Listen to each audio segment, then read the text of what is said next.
you know, he was at Century in New York, and he taught there. I don't really, that sort of leaves me as to how many years he was at Century, but I know it was, you know, several years he was in New York teaching. And he also taught at Tamarisk in Palm Springs in the wintertime. So like these guys were never without jobs. I mean, you never even thought about being without a job. Snead had a job, Byron had a job, Demerit had jobs, everybody had jobs. Bob Hamilton, everybody had a club. Herman Kaiser, everybody had a club. Leonard Dodson. So they had some concept of, right, of what the struggle other people had too, exactly, not just their own game. Right. They learned golf from watching people, so many hours of watching people struggle with a game, and they tried to simplify it for people.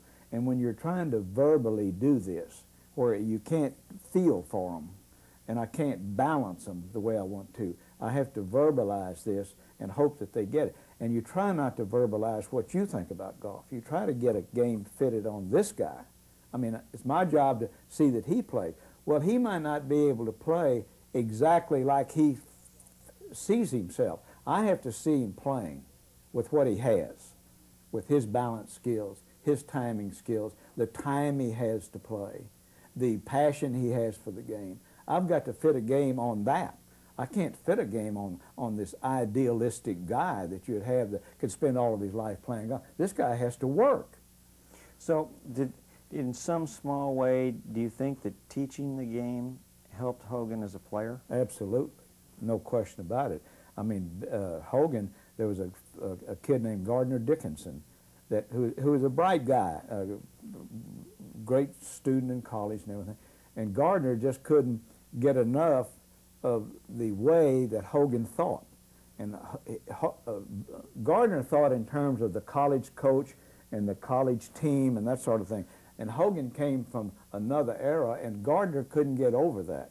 And Dick Mayer couldn't get over that. A lot of guys copied Hogan without really intentionally doing that. They just fell in to the way and thoughts that he had. And Ben's thoughts were well thought out because he didn't have that many of them. He wouldn't throw those around. Now, Hogan is probably more copied than any player in the history of the game by far.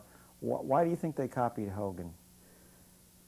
Well, because they know how well he thought that out. I helped a guy one time on a driving range, and Hogan called me over. He said, "Why do you want to create more competition out here?"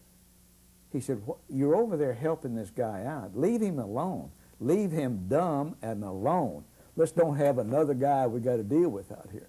So he was somewhat that way, you know, and that comes from the gambler side. That comes from the working in gambling houses. That comes from that side, you know.